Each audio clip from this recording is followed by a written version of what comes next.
Bonjour à toutes et à tous. Durant ces derniers mois où l'Europe était l'épicentre de la pandémie de Covid-19, le cadrage national des informations m'a intrigué. J'aimerais replacer ce cadrage national dans les interactions internationales et européennes qui caractérisent la définition et le traitement des problèmes sanitaires et sociaux. La crise du Covid-19 place l'OMS, l'Organisation mondiale de la santé, sur le devant de la scène, alors que d'autres organisations sont amenées à intervenir dans la gestion des conséquences sociales et économiques, comme par exemple l'Organisation internationale du travail, l'OIT. Ces organisations internationales réunissent une pluralité d'acteurs, dotés d'expériences et de compétences professionnelles diverses et s'appuyant sur des idées et des intérêts multiples. La définition et le traitement des problèmes reposent alors sur des jeux d'échelle conflictuels et exigent l'articulation de plusieurs espaces d'interaction.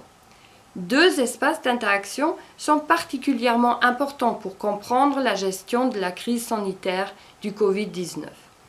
D'abord, les interactions entre défenseurs des solidarités et des protections contre le marché et partisans de l'extension le plus possible des principes de marché au domaine social et médical.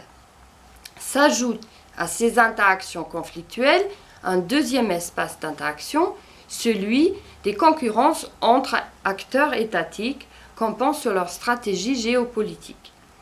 Grâce aux défenseurs des solidarités, les politiques sanitaires et sociales dans différents États sont, à partir de 1945, à la fois pensées comme des réalisations des droits des personnes et conçues essentiellement comme des protections contre le marché. Néanmoins, à partir des années 1980, les partisans de l'extension des principes de marché au domaine médical et social deviennent dominants sur l'arène internationale.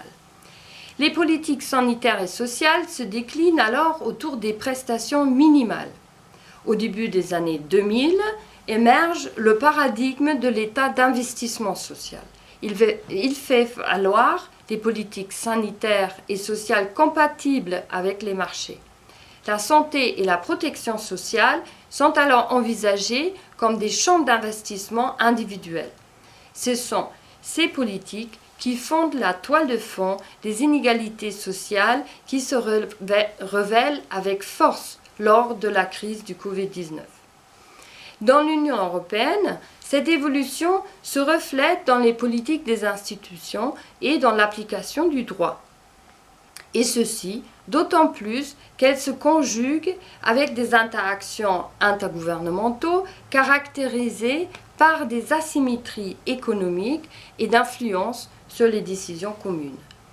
Ces asymétries renforcent les égoïsmes nationaux et la rationalité compétitive dans les politiques sociales, au point de mettre en question, dans la crise sanitaire du Covid-19, les principes mêmes de l'Union, le marché unique et la libre circulation.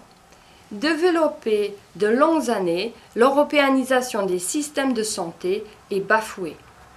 La Commission a tenté de rectifier la dérive des gouvernements nationaux. Elle affirme et renforce alors son rôle de la définition et le traitement des problèmes sanitaires et sociaux.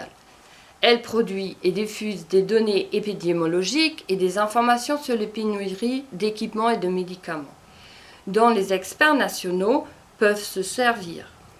Elle impose la réouverture des frontières pour mutualiser l'achat d'équipements médicaux et l'envoyer dans les régions les plus touchées.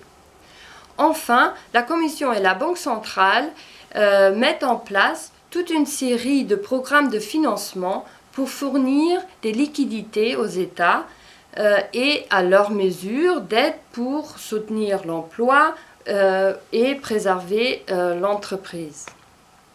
Au moment où je vous parle, les gouvernements des États membres ont certes évolué, mais la définition et le traitement des problèmes sanitaires et sociaux restent toujours prisonniers à la fois de l'inquiétude quasi obsessionnelle pour les prérogatives de la souveraineté nationale et de l'idée fixe que la mise en place des solidarités est soumise au fonctionnement des marchés.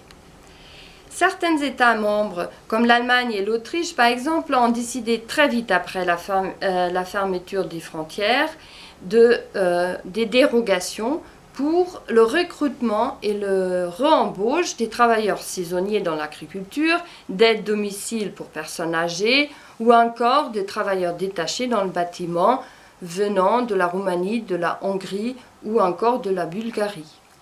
Ces dérogations et le fait qu'elles concernent avant tout les secteurs précaires et peu, voire pas du tout, protégés des marchés européens du travail donnent l'impression que la libre circulation des citoyens européens est avant tout un instrument de compétitivité qui s'affranchit aisément de tout enrobement dans la citoyenneté sociale. Les programmes et les mesures de l'Union européenne face à la crise Covid-19 peuvent et sans doute doivent être critiqués pour leur lenteur, leur incohérence ou encore leur caractère inadéquat. Il n'en reste pas moins qu'ils fournissent des assises structurelles pour des solidarités transnationales. Dans le cadre de l'Union européenne, la solidarité transnationale exige, à mon avis, deux choses. Premièrement, de réfléchir sur des politiques redistributives véritablement européennes et deuxièmement, d'inclure davantage les acteurs qui sont directement concernés par la mise en œuvre des solidarités. Les représentants syndicaux, les ONG, les professionnels de la santé, etc. Cependant, toute réarticulation de la mise en œuvre des solidarités requerra de repenser le rapport entre droits sociaux, protection sociale et marché. Merci pour votre écoute et au revoir.